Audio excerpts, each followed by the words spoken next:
Hello mga kapalangga, ngayong araw na to meron na naman tayong mini vlog. Bandang hapon na rin to nung narinig ko yung mga pamangkin ko sa labas na masaya naglalaro kasi mahirap naman maging taong bahay, no? Kabisado ko na nga yung sulok ng bahay namin kaya lumabas ako at pinanood ko sila. Nakakatuwa silang tignan kasi sila magpipinsan, magkakasundo at naglalaro. Yung ibang bata niyang gadget ang hawak nila. Gusto ko nga sumali kaso nakakahiya naman. Syempre ako lang ang matanda dito tapos bata pa yung tayao, diba? Ayoko naman nagpapataya kasi baka mamaya maburo ko. Madami nang dumadaan dyan, nakakasagabal lang kami sa daanan. Pero bakit ba? Naglalaro lang naman sila. At alam ko naman daanan Hindi yan. Ang pamangkin kala mo naman kalakalaka ng katawan, wala pang damit. Kaya buti na lang ako Kuya JB ko may damit, dahil pag yan walang damit hindi nyo gugusto yung makita mga kapalan. At napagod nga ako sa kapapanood sa labas at dumako naman tayo dito sa kwarto namin at nakita ko ang aking asawa na nanonood at ako'y nagpapahinga. Nakita ko ang sumasayaw ang aking bunso kaya binidyoan ko. Aba, marunong palang makahalata to. Akala ko hindi makapalang mukha nito at marunong rin palang mahiya. Sa bunso ko, paano kung magiging artista niya kung ganyan mahiyain ka? Dapat makapalang mukha mo. Paano tayo yayaman yan? O charis, tingnan mo bata pa lang, tinuturoan na ng di maganda. Ay mga kapalangga, bagong gising pala ako dyan. Lumabas na ako agad para malanghap ko naman ang sariwang hangin. May sariwang hangin ba talaga dito? Tignan nyo naman nasa likod ko, puro tambak. Bali nilagay ko nga pala yung cellphone ko sa bintana para naman makita yung aking ka-sexing katawanan. Sexy buto-buto, charis. Hindi, ganyan lang po talaga ako. Kasi nga, kagigising nga lang, nag-refresh pa tayo dyan.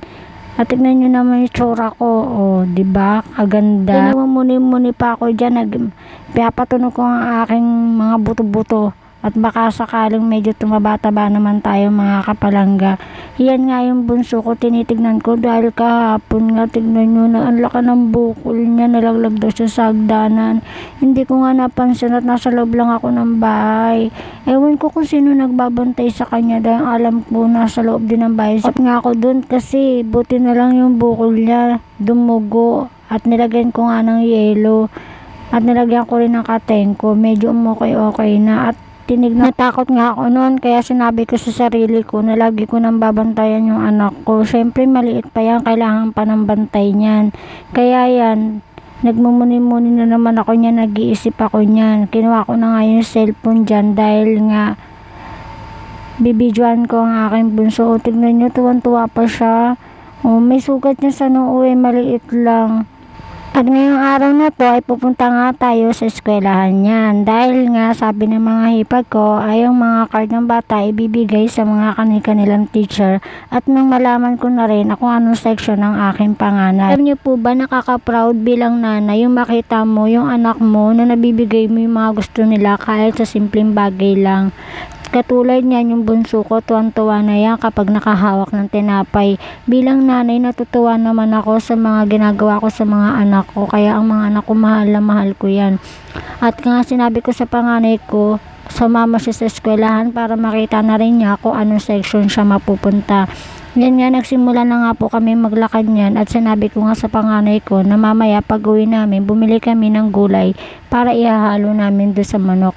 Nagmamadali na nga kami pumunta dyan kasi anong oras na nga, magluluto pa ako.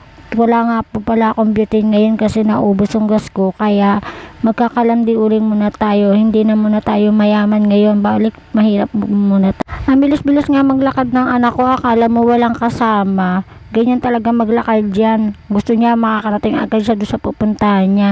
Kamusta naman yung nanay niya na may bit-bit pang bata at may hawak pang cellphone? O diba?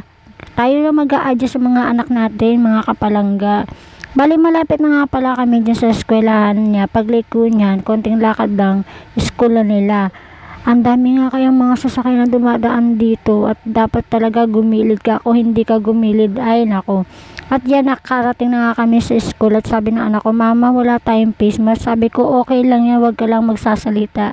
At pumasok na nga kami dito sa kanilang eskwelahan. Ito na yung pinakamalapit na shortcut kasi pag pumunta ka pa doon sa dulo, yun yung malaking gate at medyo malayo-layo din yung lalakarin mo. Kaya sabi ko, anak, dito lang tayo dumaan at malapit lang din naman yung room mo dito.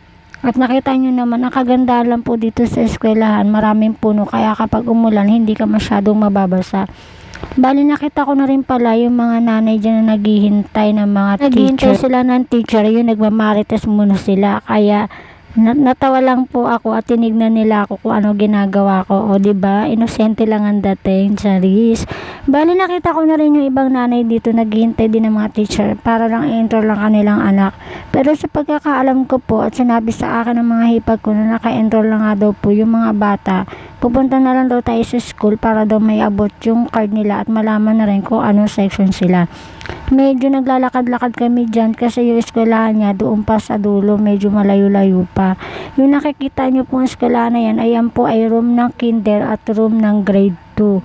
May mga nasalubong nga tayo mga nanay. Yan, liliko ka pa po dyan kasi yung dulo niyan, room ng grade 3 at room ng grade 4. Sa bandang dulo pa po ay grade 10 na po meron dyan. Malakalaki rin po yung eskwelahan nila. Kaya maganda rin po na dito ko na rin pinag-aral ang aking anak at malapit-lapit din po ito. May nakita na nga rin po kung mga kakilala kong mga kananay, kaya po mamaya makikita nyo, makikipagmaritesan tayo. Bali, wala pa po yung teacher ng anak ko niyan, si Sir JM. Ewan ko ba, malapit-lapit lang ng bahay pero laging late kung pumasok. Alam nyo ba mga kapalangga, proud ako sa aking mga anak kasi bilang nanay nakikita ko yung anak ko ang sipag-sipag niya mag-aral. Kaya worth it din po yung mga pinaghihirapan namin mag-asawa. Nakikita namin yung anak ko porsigido talaga mag-aral. Kaya yan, tignan nyo po kahit wala pang pasukan, kinukumpleto ko na po yung gamit niya. Kasi yung trabaho po ng asawa ko is garbage collector lang po siya. Hindi po siya minimum kung sumahod. Kaya po, konting tiis lang anak. Kaya sabi ko, kung may pangarap ka anak, pagbutihin mo ang pag-aaral dahil lang ang kayamanan na maibibigay namin sa inyo. At yan, nakakita na nga ako ng mga nanay at sinabi ko, anong grade ba yung mga anak nyo? Sabi niya grade 4.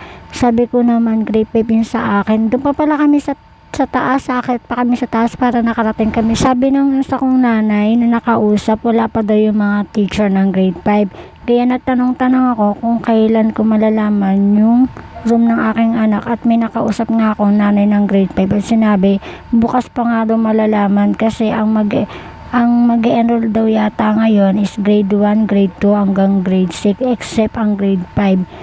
Yun lang po. Sana po may natutunan po kayo sa aking vlog. Salamat po sa panonood.